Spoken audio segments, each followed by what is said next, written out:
Pagbasa mula sa aklat ng mangangaral.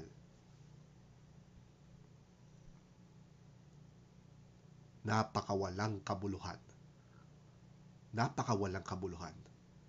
Lahat ay walang kabuluhan. Sabi ng mangangaral.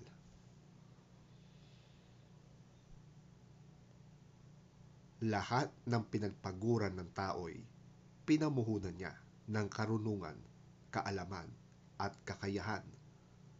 Ngunit pagdating ng araw ay iba ang magpapakasaya sa mga pinagpaguran niya. Ito ay walang kabuluhan at ito'y hindi tama. Nagpapakapagod at nagpapakahirap ng husto sa mundong ito ang isang tao. Ngunit para saan ba ang pagpapagod na ito? Ano mang gawin ng tao'y nagdudulot sa kanya ng balisa at hinanakit. May mga gabi pang hindi siya makatulog sa pag-iisip. Ito man ay walang kabuluhan.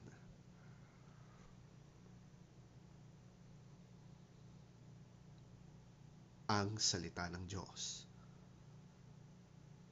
Salamat sa Diyos.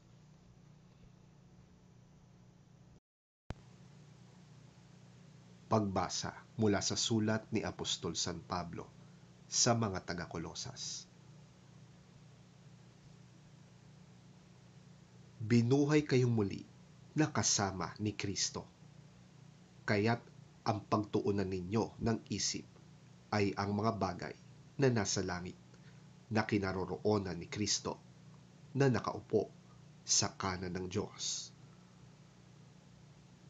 Ang mga bagay na panlangit ang isaisip ninyo, hindi ang mga bagay na panlupa, sapagkat namatay na kayo at ang inyong tunay na buhay ay natatago sa Diyos kasama ni Kristo. Si Kristo ang inyong buhay, at kapag siya'y nahayag na, mahahayag din kayo kasama niya at makakahati sa kanyang karangalan. Kaya dapat nang mawala sa inyo ang mga pagnanasang makalaman, ang pakikiapid, kahalayan, mahalay na simbuyo ng damdamin, masasamang nasa, at ang kasakiman na isang uri ng pagsamba sa Diyos-Diyosan.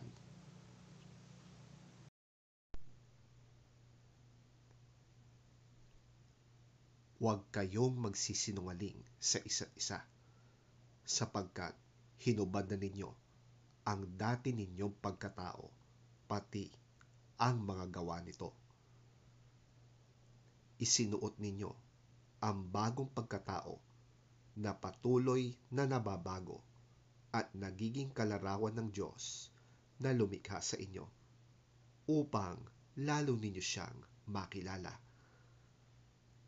Kaya't sa kalagayang ito, wala ng pagkakaiba ang Griego at ang Hudyo, ang tuli at ang di-tuli, ang dayuhan at ang mabangis na tao, ang alipin at ang malaya. Ngunit si Kristo ang pinakamahalaga sa lahat, at siya'y nasa inyong lahat.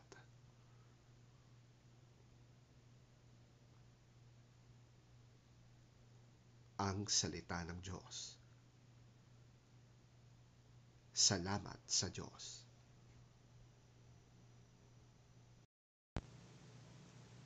Ang mabuting balita ng Panginoon ayon kay San Lucas.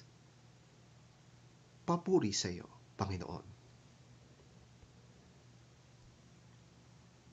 Sinabi kay Jesus ng isa sa mga naroroon, Guro, iutos nga po ninyo sa kapatid kong ibigay niya sa akin ang bahagi ko sa aming mana.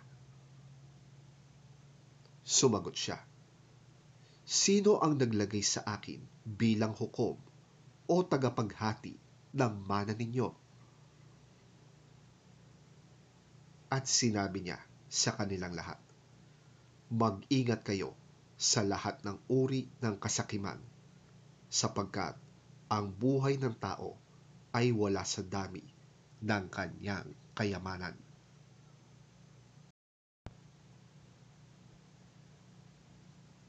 Pagkatapos, isinalaysay ni Jesus ang isang talinhaga. Isang mayaman ang umani na sagana sa kanyang bukirin. Kaya't nasabi niya sa sarili, ano ang gagawin ko ngayon? Wala na akong paglagyan ng aking mga ani. Alam ko na, ipagigiba ko ang aking mga kamalig at magpapatayo ako ng mas malalaki.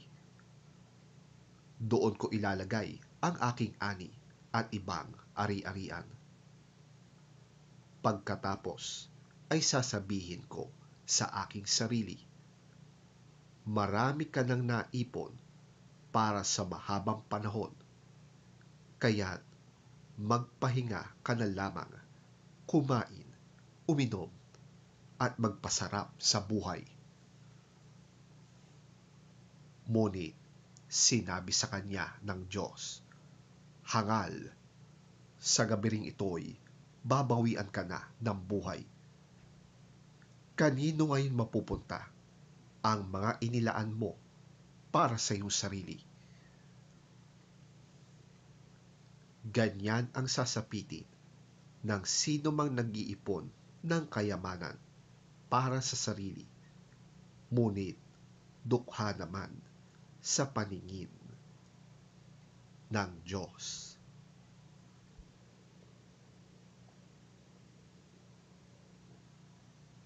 Ang mabuting balita ng ating Panginoon. Pinupuri ka namin, Panginoong Hesukristo.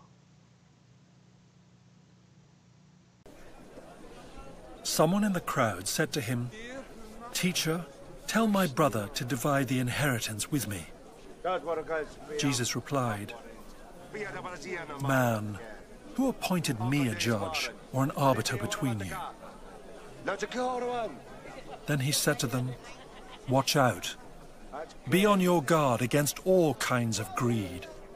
Life does not consist in an abundance of possessions. And he told them this parable.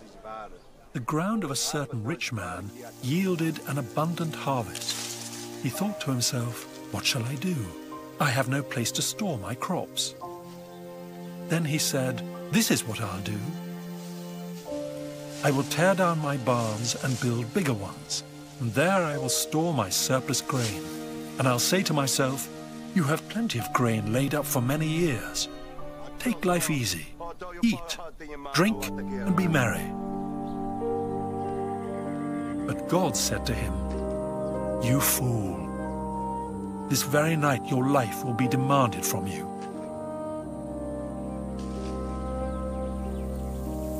Then who will get what you have prepared for yourself? This is how it will be with whoever stores up things for themselves, but is not rich toward God.